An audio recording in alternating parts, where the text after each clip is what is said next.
친구들 이렇게 자리들이 차려져서 교회 곳곳마다 아이들의 웃음소리와 또 떠드는 소리가 교회에서 울려 퍼지는 날이 속히 오기를 간절히 기도합니다. 오늘 본문의 배경은 유다 18대 왕인 여호야긴 왕이 있을 때입니다.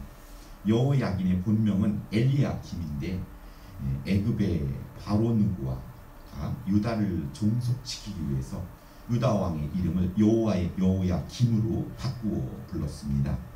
그는 요시아와 또 스비다사에 태어난 둘째 아들로 그의 동생인 여호아스가 석 달의 통치를 끝으로 느고에 의해서 폐위된 후 왕을 이어갔습니다. 그는 심판을 외친 선지자 우리아를 못마땅히 여겨 죽였고 바룩이 기록한 예레미야의 예언서를 불사르고 예레미야와 바룩을 죽이려고 한 악한 왕이었습니다. 주께서 바벨의 손에 유다를 넘기셨습니다. 이 비극적인 상황은 어리석은 여호야김의 악행에 대한 하나님의 징계였습니다. 그는 하나님의 명령을 거스른 채 우상 신들을 섬기고 또 정치적으로 자기를 지켜줄 세력에 조공을 바치는 어리석음을 범합니다. 때문에 하나님께서는 자신을 거역하고 회개하지 않는 백성을 이방인의 손에 들어 징계하셨다는 것입니다. 그 결과 여호야김과 하나님의 전에 있는 모든 것들을 바벨론에 빼앗기고 만 것입니다. 오늘 그렇게 엄격한 기준으로 선출된, 그래서 그들은 이스라엘 유대에 있는 몇몇 학식과 또 외모와 이 모든 것을 겸비한 사람들을 선출해서 그들을 포로로 끌고 가는 것이죠. 그때 다니엘과 사드락과 아삭과 아벳느고 이런 다니엘의 세 친구들이 함께 끌려가게 됩니다. 그들은 엄격한 기준으로 선발된 이들에게는 특별한 대우가 있었습니다. 그것은 점령지에 끌려온 사람들에게 바벨론의 위대함과 또 망해가는 조국의 미련을 버리고 새 주인에게 충성하기를 바랬던 것입니다. 대기업에는 엄격한 선발 기준으로 뽑고 그에 맞는 대우를 합니다. 먼저는 서류 전형을 따지고 그 다음에 면접도 하고 또 실기시험도 보고 이렇게 그 자신이 들어간 기업에 충성하도록 요구합니다. 저도 예전에 대기업에 입사해서 한 2주인가 3주를 합숙소에서 훈련을 합니다. 합숙을 하고 나오면 이때는 나는 이 회사 사람이야 라는 자부심과 인식을 갖게 만듭니다. 이렇듯 세상은 계속해서 높은 기준을 만들어서 바벨탑을 쌓아갑니다. 자기에게 맞는 사람이 그걸 뽑고 들어오도록 하고 또 그래서 그 속에서 이탈되거나 또 거기서 내가 떨어져 나가는 것을 두려워하게끔 만들어 갑니다. 그곳에 믿는 사람들도 세상의 유행 풍조를 따라서 어쩔 수 없이 바벨탑을 쌓는 벽돌을 나누는데 자유롭지 못한 시대가 되어버렸습니다. 냄비 속의 개구리처럼 조금씩 불을 가열하면 그 죽음이 가까우는지를 느끼지 못하고 죽어버린다고 합니다. 우리에게도 우리를 잠식하는 신앙의 위기를 감지할 수 있는 영적인 민감성이 우리에게 있어야 합니다. 제가 어린이집을 운영하면서 가장 중요한 거는 아이들이 막 뛰어놀아요. 그러면 느낌적으로 이제 어느 정도 되면 절제를 시켜야겠다 하는 마음이 들어요. 왜냐하면 그렇지 않으면 꼭 사고가 터져. 가다가 지들끼리 부딪히든지 아니면 넘어지든지. 그래서 아이들과 노는 거라고 너네 잘 놀아라 하고 딴짓하는 게 아니라 노는 것을 조심히 같이 보고 있는 거예요. 그의 마음들을 같이 따라서. 그리고 이러면 안 되겠네 하고 마음이 들면 잠깐 하고 그 템포를 쉬게 해요. 그렇지 않으면 사고가 꼭 발생하는 것을 보았습니다. 오늘 가나안 혼인잔치에 포도주가 모자랐을 때 예수님의 어머니 마리아는 그것을 알아차리고 예수님에게 얘야 포도주가 모자란다 라고 말했듯이 오늘 우리는 하나님의 자녀로서 교회를, 가정을, 우리가 소속한 공동체와 학교와 직장에서 깨어 있어야 한다는 말은 그 속에 어떤 분위기뿐만 아니라 영적으로 레이더를 피세우고 이것이 하나님이 기뻐하는 부분으로 흘러가고 있는지 아니면 아닌 쪽으로 가고 있는지를 우리가 알고 그걸 캐치해야 한다는 것입니다. 요즘에는 자동차가 무인 자동차라고 해서 사람이 운전을 안 하지 않아도 자동적으로 운전한다고 합니다. 그 모든 것들은 센서 기술이 발달해서 우리 입구에도 보면 자동문이 있듯이 사람이 들어오면 그것을 감지해서 문이 안 닫히게 되죠. 만약에 그게 고장났다면 아마 손가락이 문에 껴버리든지 사람의 얼굴이 껴버릴 수 있는 것이죠. 이렇듯이 오늘 이 세상을 살아가면서는 많은 센서기들이 발달되어 있어요. 로봇 청소기를 비롯해서 많은 것들이 여러분이 쓰고 있는 전기 밥솥이든 냉장고든 다 센서들이죠. 우리들의 몸속에는 이런 감각 기능들이 있잖아요. 세심하게. 이렇듯이 우리 안에는 오감뿐만 아니라 영적인 감각, 육감, 영적인 감각을 우리가 곤두세워서 이 세상에 잘 대처할 수 있는 능력이 필요하다는 것입니다. 깨어있을 때 우리는 닥치는 위기를 알아차릴 수 있고 이것을 기회로 삼을 수 있게 됩니다. 그럼 오늘 본문의 다니엘은 어떻게 자신이 닥치는 위기를 기회로 삼았는지 은혜를 나누고자 하는 것입니다. 다니엘의 위기 감지 첫 번째는 5절에 8절에 나옵니다. 왕의 음식과 그가 마시는 포도주에서 날마다 쓸 것으로 자기 자신의 더럽혀짐의 위기를 그는 감지했다는 것입니다. 오늘 땀을 흘리며 정직하게 일하지 않고 내게 주어지는 것은 자신을 게으르게 하고 또 세상의 유행 풍지에 따라 살아가는 것이므로 자신이 더럽혀짐을 알아야 합니다. 흰옷을 입으면 아무 곳에서나 앉을 수가 없습니다. 금방 표시가 나기 때문입니다. 우리가 거룩해져야 거룩한 삶을 살아야 하는 이유가 바로 거기에 있습니다. 영적으로 센시티브하게 알아차릴 수 있는 것은 거룩한 삶을 살아갈 때 그걸 알아차릴 수 있다는 것입니다. 흰옷을 입으면 아무 곳에서나 앉으면 바로 그 하얀 옷에 표시가 나기 때문이죠. 하지만 저도 예전에 예비군 훈련 받다가 군복을 입고 나오면 아무 데나 앉아도 아무 부담이 없는 거예요. 흙이 묻으면 턱턱 털면 되는 거고. 그렇듯이 오늘 우리의 삶이 거룩해진 삶이 아니고 더 지저분해지고 더러운 삶을 살면 그 상황에 반응할 수 없는 둔감한 상태가 되고 맙니다. 그래서 오늘 우리의 삶이 말씀으로 또 기도로 우리의 영적인 부분이 계속 거룩해진 말씀을 따라 살아가도록 애를 써야 하는 것입니다. 제가 청소년부를 오랫동안 가르친 적이 있습니다. 청소년부 설교를 하는데 저는 시간을 보려고 스마트폰을 이렇게 놓고 있는데 설교하다 갑자기 띠릭 하고 문자가 온 거예요. 그래서 이게 무슨 문자지? 하고 거기다 봤더니 저 뒤에 앉아있는 학생이 무슨 게임 아이템을 저한테 보낸 거예요. 그러니까는 나중도 모르고 그냥 제 이름이 뜨니까 삑 보낸 거예요. 그래서 누구야? 뭐하니? 고개를 숙이고 아마 이렇게 했던 것 같아요. 오늘 청소년들과 청년들은 오늘 게임을 하지 않으면 불안해하고 또 스마트폰을 손에서 떨어지면 불안해하는 증세들이 나타나곤 합니다. 저도 스마트폰 어떠나지 하고 찾을 때가 한두 번이 아니에요. 이렇듯이 우리는 예전에도 스마트폰이나 또 게임을 하지 않았어도 그냥 재밌고 즐겁게 잘 살았거든요. 하지만 지금의 많은 사람들은 지하철을 타거든 또 버스를 타도 모두가 사람과 사람의 대화하기보다는 앞에 화면을 보면서 그거와 얼굴을 미소를 띄우면서 아주 신나게 그걸 보고 있는 거예요.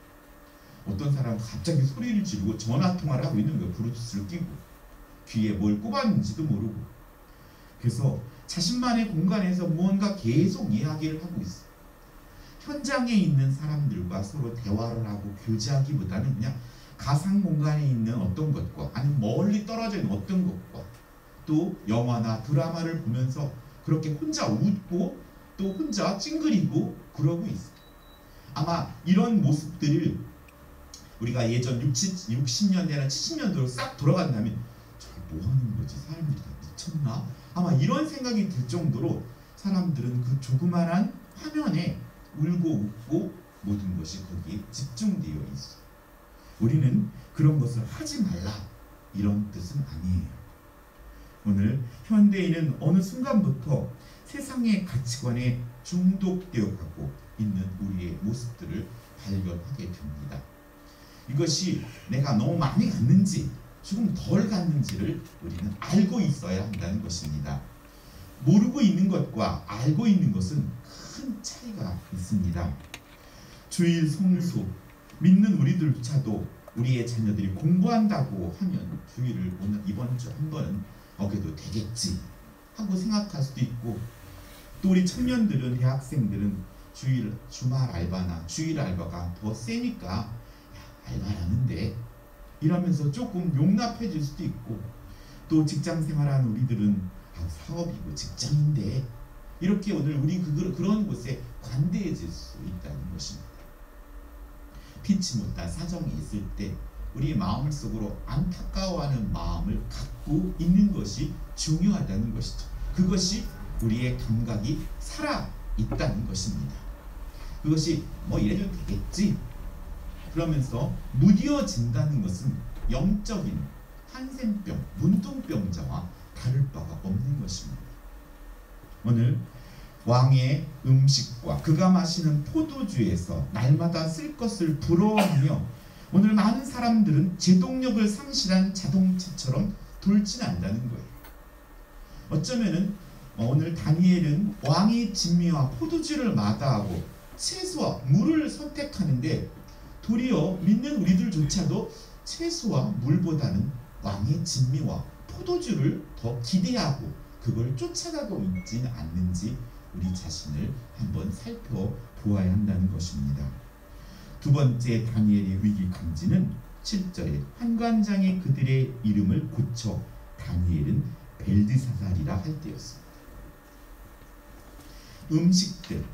음식들은 단순히 입으로 먹는 것만이 아니라 눈으로 귀로 들어가는 모든 정보를 말하는 것이고, 이번에 두 번째 위기의 감지는 자기 존재 가치가 어떤 환경에 의해서 바꾸어져 간다는, 내가 원하는 뜻이 아닌 다른 쪽으로 간다는 것을 감지해야 한다는 말입니다. 유대 사람들은 이름을 지을 때 그 이름과 같은 인생을 살라는 의미가 담겨져 있습니다. 여러분들도 어머니가 또 아버지가 할아버지가 이름을 주어 주셨겠죠. 왜냐하면 그 이름 속에 그를 향한 귀한 뜻이 담겨져 있기 때문입니다. 오늘 다니엘이란 이름은 하나님은 나의 재판장이시다, 또 나를 판단하시는 자시다 라는 뜻이 다니엘의 이름의 뜻입니다. 이렇게 좋은 뜻의 이름을 바벨론의 왕실에서는 다른 이름으로 부르게 한 것입니다. 오늘 우리가 일제강점기 시절에도 우리의 이름을 바꾸지 않았습니다. 우리가 하나님의 창조 목적대로 이 땅에 만들어진 그 목적을, 그 뜻을 바꾸어 버릴 때 오늘 우리는 그것을 감지해야 되는 것입니다. 그래서 오늘 우리의 삶 가운데 이것이 다른 것으로 바뀌어질 때 우리는 위기의식을 가져야 합니다. 우리를 예배자로 부르셨는데 예배를 드리는데 오늘 불편한 상황이 전개된다면 오늘 우리는 위기의식을 가져야 합니다. 이거 이러면 안 되는데, 이러면 안 되는데. 지금은 코로나 위기가 전염병의 위기입니다. 하지만 앞으로 이 코로나19보다 더 안 좋은 병균이 없으라는 법이 없습니다.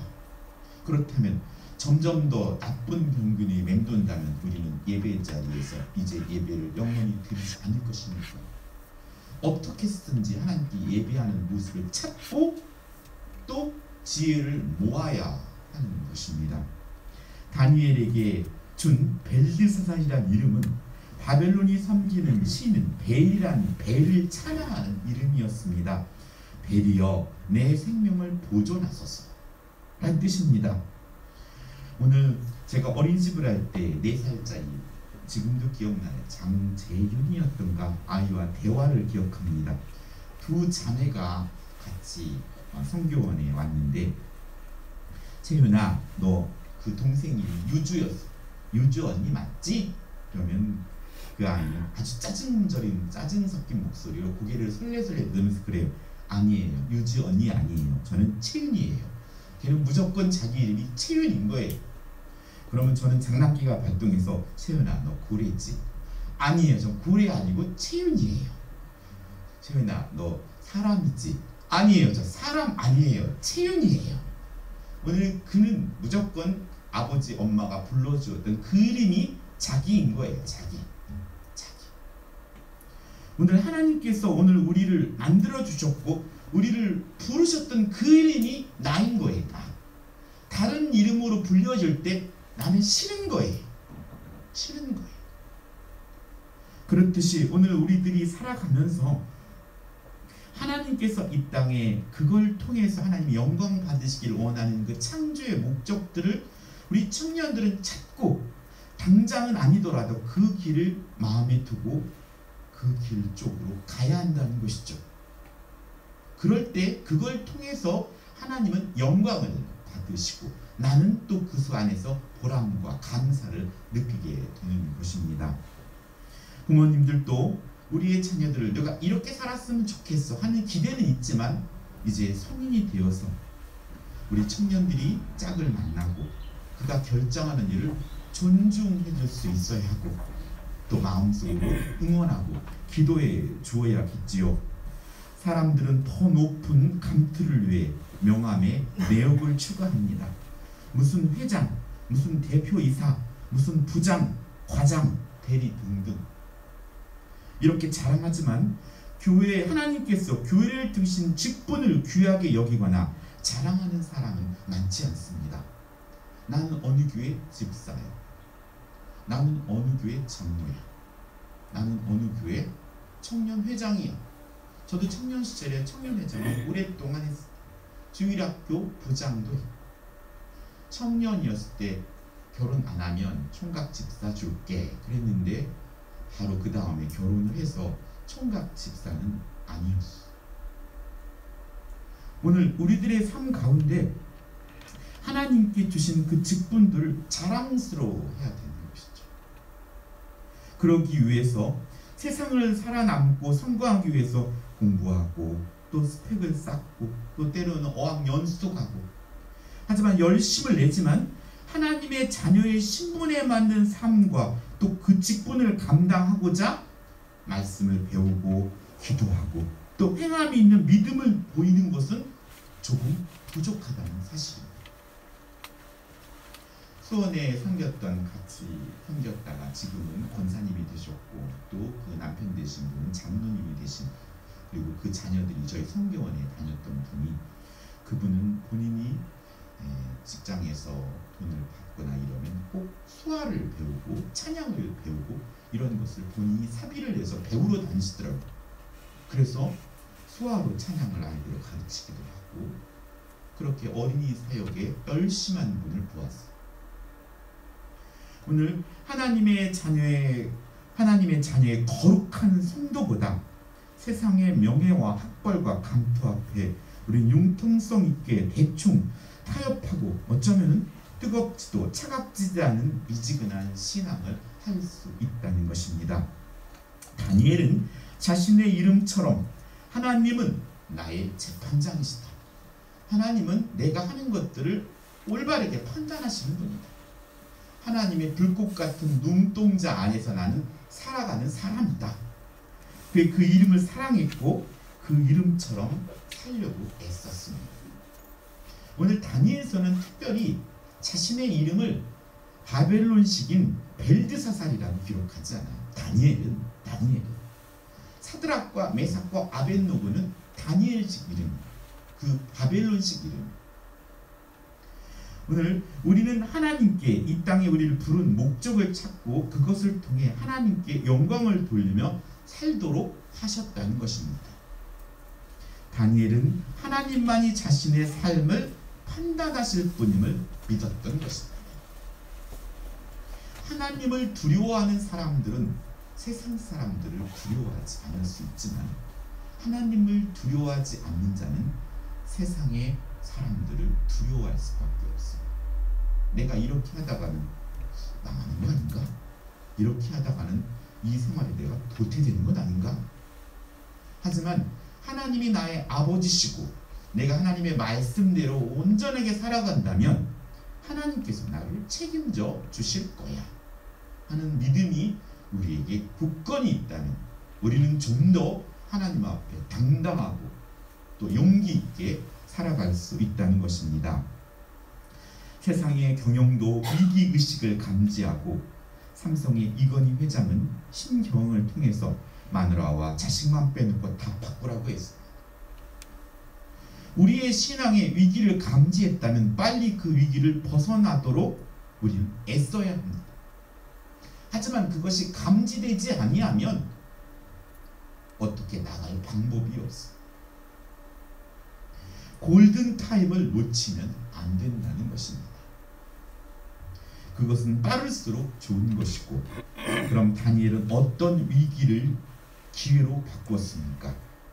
다니엘의 첫 번째 위기 탈출은 아주 단호한 결단이었다는 것입니다. 이것은 하나님의 사랑하는 우리에게 주신 자유의지에서 나오는 새 찬양과도 같습니다. 새 노래로 하나님을 찬양하라 했듯이 우리는 살아가는 것은 반복되고 경험되어 보지 않은 삶입니다. 저는 연극을 오랫동안 했지만 연극과 드라마, 영화가 다른 것은 현장 공연, 생중계가 아니라는 것이죠. 찍다가 틀리면 컷, 다시, 컷, 다시. 하지만 우리의 인생이 그럴 수가 없지 않습니까? 살았다가 잘못 살았다고 컷, 다시 돌아가. 그게 안 되기 때문에 우리의 인생은 어쩌면은 그렇게 두렵기도 하고 믿음이라는 게 필요한 것입니다. 잘못하면 다시 살지 그게 안 된다는 것입니다. 내가 한 말 다시 주워 담을 수가 없기 때문에 한 말 하나하나가 신중해야 하는 것입니다. 하여서 오늘 내가 선포하고 말한 것은, 행동하고 표정 지은 것은 새 찬양이고 새 노래입니다. 찬양곡의 CCM이나 새로운 곡을 불렀다고 새로운 게 아니라 내가 한 표정, 내가 한 말은 새롭게 반복되지 않은 상황 속에서 내가 한 첫 새 찬양입니다. 새 찬양. 그런데 우리들의 신앙과 삶이 똑같았던 것을 반복하고 있다면 그거는 하나님께는 안타까운 것이죠. 우리도 똑같은 음식을 계속 먹는다면 불편하잖아요. 이거 옛날 똑같은 것만 주고. 그래서 오늘 우리의 삶 가운데 똑같은 반복된 언어와 행동이 아니라 그 상황에 내가 할 수 있는 최선의 결단을 하는 것입니다. 오늘 성경은 8절에 다니엘은 뜻을 정하여 라고 말합니다. 단호한 결단입니다. 그것을 우리 하나님을 신뢰하며 아멘 하는 결단입니다. 아멘. 그 이후의 상황이 어떻게 전개될지는 모르지만 나는 오늘 그 말씀을 아멘, 그렇게 할 거야, 그렇게 하도록 도와주세요 하고 스스로 결단이 되어야 합니다. 입으로 크게 아멘이 아니도록 마음속으로 아멘. 그것이 오늘 하나님께서 여러분에게 주신 말씀입니다. 말씀. 그 말씀을 가지고 예배당에 나가야 합니다. 그래야 그 말씀을 순종하는 삶을 살아갈 수 있게 됩니다. 예배는 보는 것이 아니라 그 말씀을 받아가지고 나가야 합니다. 받아가지고. 하여서 우리의 마음속에 뜨겁지도 차갑지도 않은 미지근한 상태에 있을 때 악한 영은 침투해서 우리의 의지를 깨트리고 무너뜨리게 합니다. 많은 말씀을 듣습니다. 유튜브를 틀고 컴퓨터를 열면 큰 교회에 또 훌륭한 목사님들 말씀이 쏟아져 내립니다. 그렇게 많은 말씀이 들리는데도 왜 우리는 변화되지 않는 겁니까? 비가 많이 와서 홍수가 져서 물이 넘쳐났는데 왜 먹을 물은 없는 겁니까? 우리는 우리 스스로가 내게 맞는 먹을 생수를 찾아야 합니다. 물은 많지만 내가 먹어야 내 갈증이 해소되는 것이죠. 예전에는 저 북한 공산 정권이나 저 중국 땅에는 정말 물이 귀한 거예요. 생명수가, 말씀이.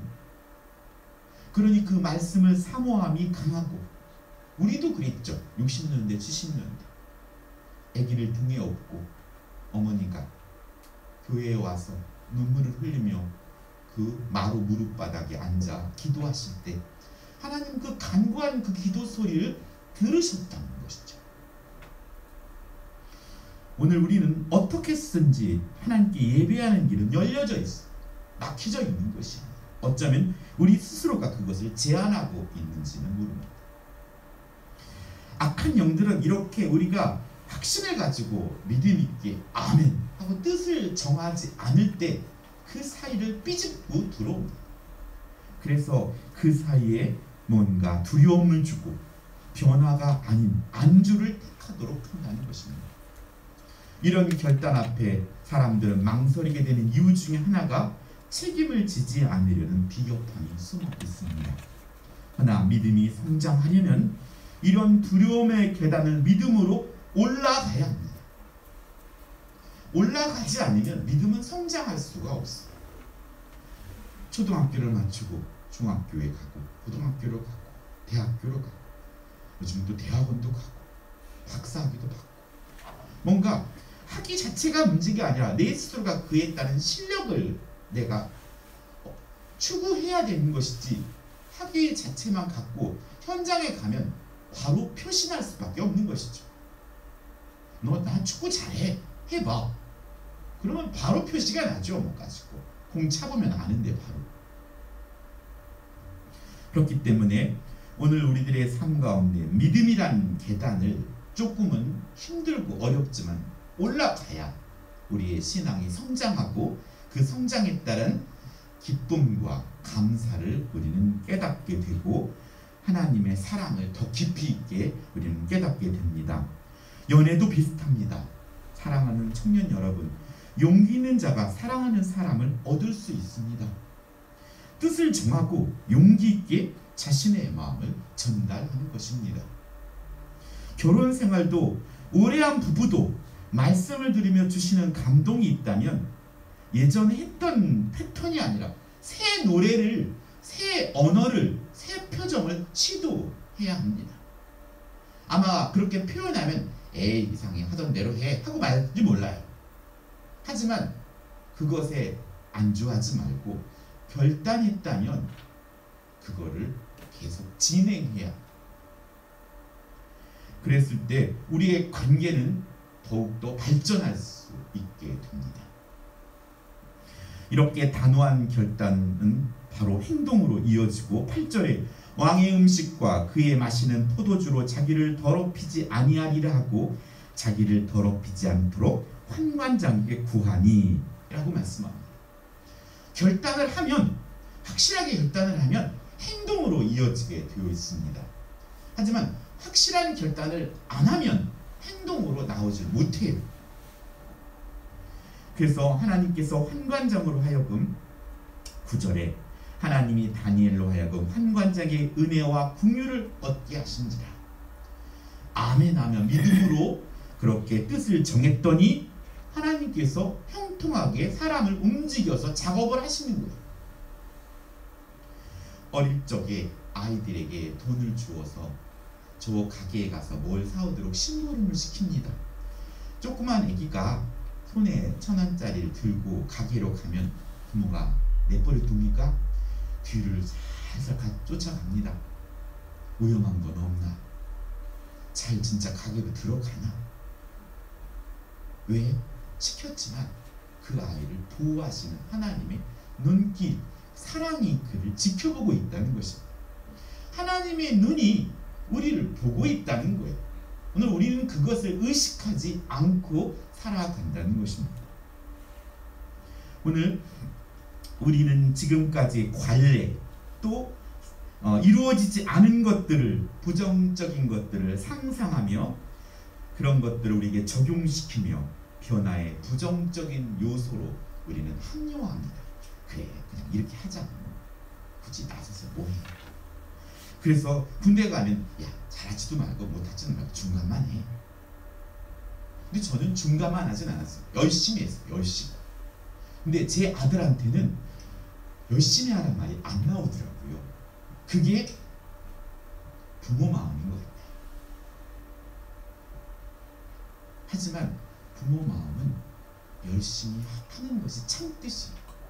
자녀가 열심히 공부를 하는데 그만 자. 이러다 몸 다쳐. 하지만 마음속에는 그래, 그래도 견디고 열심히 해. 이 마음이 숨어있는. 제가 기능대회에 금메달을 할 때 맨날 맞고 들어왔어요. 엉덩이가 마포자루를 맞아서 요게 시퍼렇게 몸이 들었어요. 저희 어머니는 그만해라. 그러니까 그만해. 맨날 두드려 맞는데 뭐. 근데 어머니의 그만하라는 말이 저에게 힘이 됐어요. 어머니가 만약에 견뎌내는 거야. 아직 그 정도는. 그랬다면 아마 저는 위로를 못 받았겠지만 어머니는 그만해. 우리 그렇게 맞으면서 뭘 해. 아파서 안 돼. 근데 그게 저에게 힘이 됐어요. 위로가 됐던 것 같아요. 등산을 하는데 힘이 들어서 저 정상이 얼마나 남았습니까? 그럼 조금만 가면 돼요. 조금만. 웬걸 조금이 아니라 1시간 2시간 가도 끝이 안 나오는데 조금만 가면 돼요. 그 말은 위로하는 말이죠. 조금만 가면 돼. 힘내세요. 오늘 우리의 삶 가운데 주님은 힘들지만 그래도 거기를 올라가야 돼. 그래야 내가 너에게 준비한 그 복과 그것들을 이룰 수 있어 하고 하나님은 우리에게 요구하시는 것이죠. 그래서 항상 믿음이라는 것은 한 계단 위에 있는 거예요. 그렇기 때문에 믿음이 필요한 것이죠. 그냥 믿음 없이도 할 수 있는 거라면 믿음이 왜 필요하겠어요? 믿음은 항상 조금 위에 있어요. 조금 위에. 하나님은 우리가 생각하는 그 이상의 것으로 지금도 수많은 사람을 통하여 역사하고 있다는 것입니다. 그것은 하나님을 믿는 사람과 때로는 하나님을 믿지 않는 사람을 통해서도 역사하고 있습니다. 그러나 확실한 것은 하나님의 뜻을 이루기 위한 역사입니다. 사랑하는 청년 여러분, 또 성도 여러분, 다니엘처럼 뜻을 정해서 나아갈 때 하나님께서 은혜와 긍휼을 베푸시어 승리하는 삶을 인도해 줄 줄을 믿으시기 바랍니다.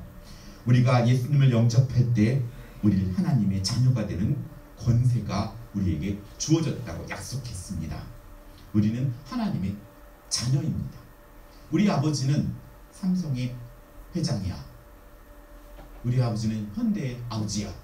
그것만 해도 얼마나 프라이드를 갖고 삽니까?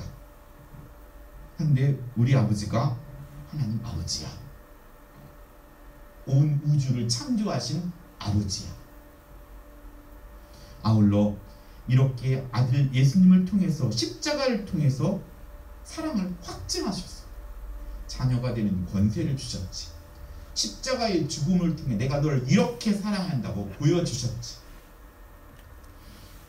그러니 예수님의 이름으로 예수님의 사랑을 신뢰하며 우리는 나아가는 것입니다. 세상의 정글 같은 세상 속에서 말씀과 기도로 앞에 있는 것들을 치고 나가는 것입니다. 하나님의 긍휼, 은혜와 긍휼이 없이는 우리는 하나님 앞에 설 수가 없습니다. 예배를 통해 주신 말씀의 거울 앞에 우리의 신앙의 위기를 비추어 보여야 하고 또 깨닫고 마음속 깊이 결단하고 행동해야 합니다. 위기 탈출의 마지막은 두 번째는 성령님께 지혜를 구해야 합니다. 결단을 한다고 문제가 척척 풀렸으면 얼마나 좋겠습니까? 여러 가지 문제들은 자신들을 보호하는데 세상의 시스템들은 자신들을 보호합니다. 자신의 회사를 보호하고 우리 스스로도 먼저는 우리 가족들을 보호하고 나를 보호하고, 그래서 이 시스템들을 납득할 수 있는 지혜가 필요하다는 것입니다. 환관장은 왕의 말대로 하지 않았다가 다니엘과 세 친구가 다른 소년들보다 건강하지 못하면 그 책임을 어떻게 지느냐, 자신의 목숨이 위태롭다는 것입니다. 나 시키는 대로 해야지.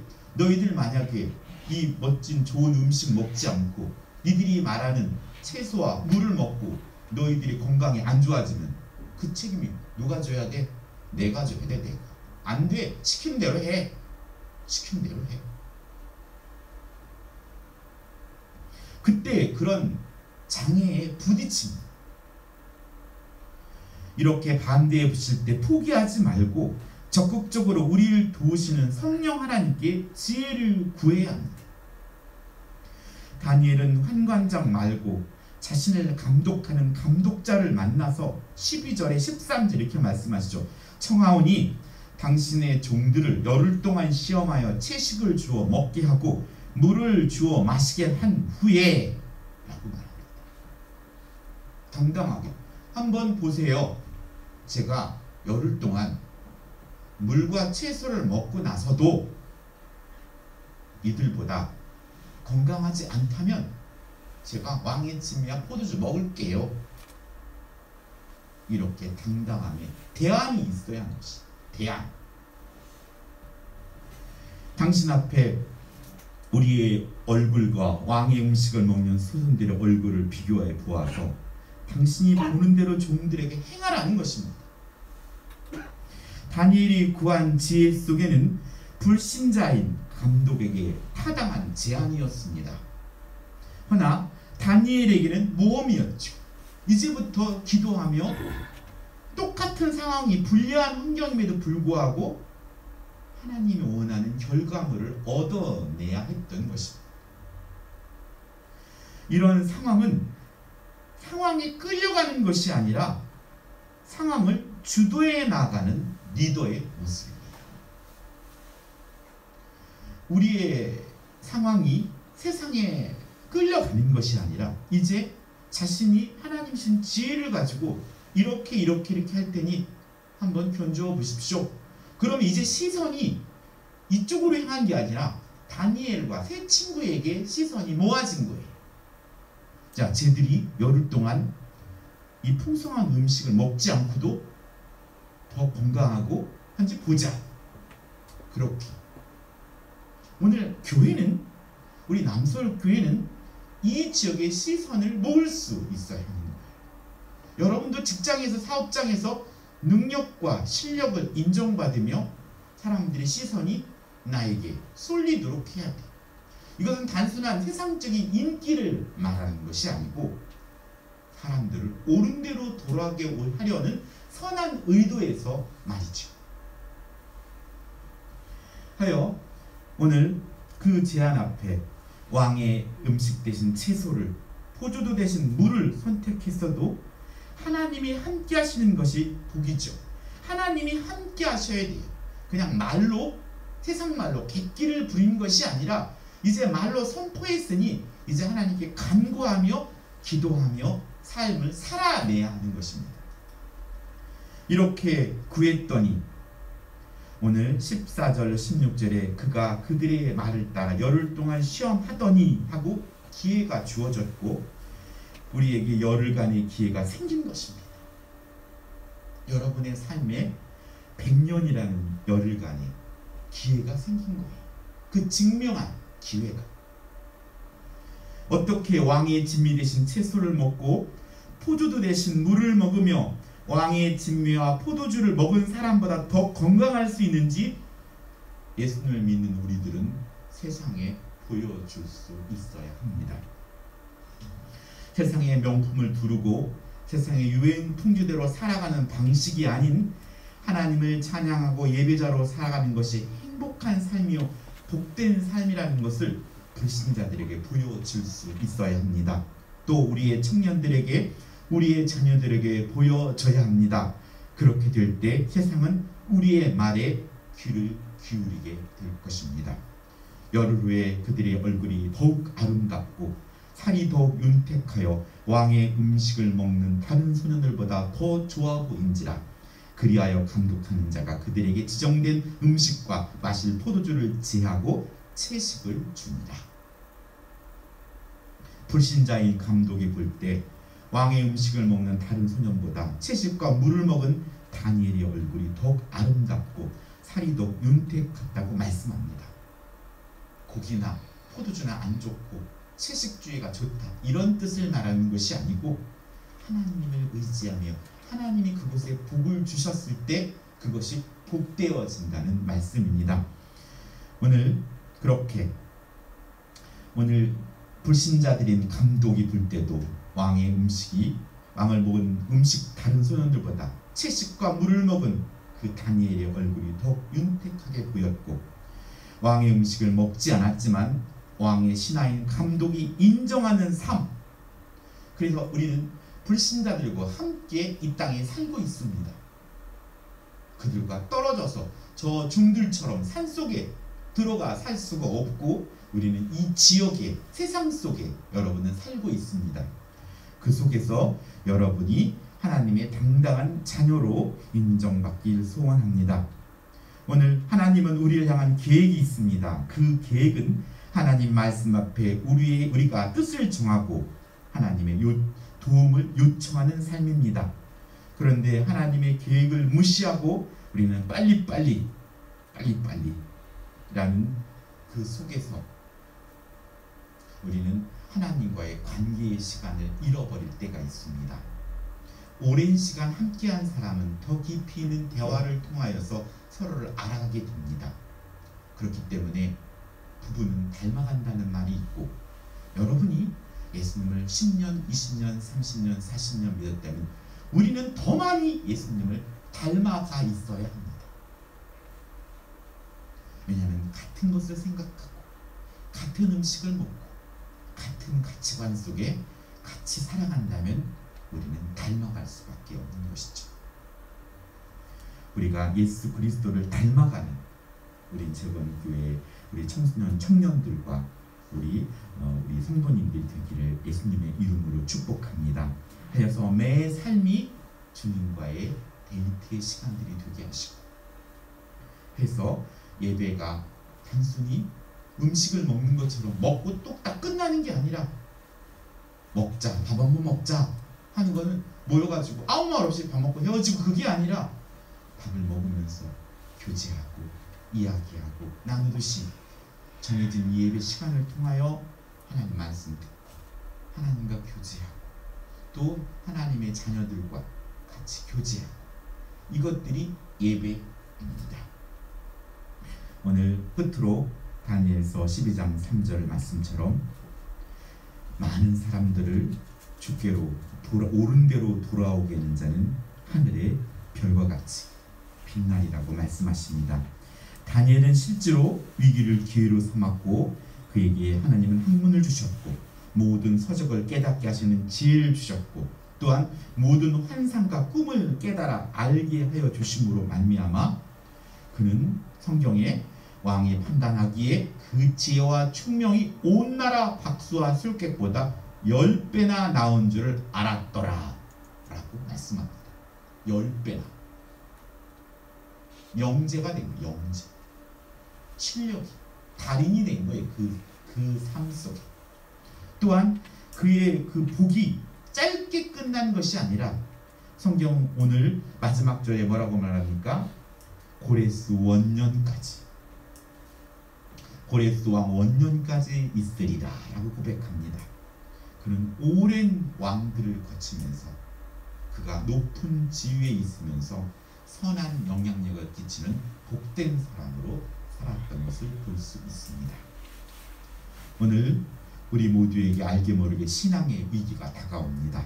개인적으로 또 가정적으로 또 여러 환경 속에 이 세상의 악한 영들이 공중의 권세를 잡고 있다는 것을 명심하고 그 위기를 기회로 삼아 많은 사람을 옳은 대로 돌아가게 하는 하나님 나라의 영원히 꺼지지 않는 진정한 스타가 되기를 예수님의 이름으로 축복합니다.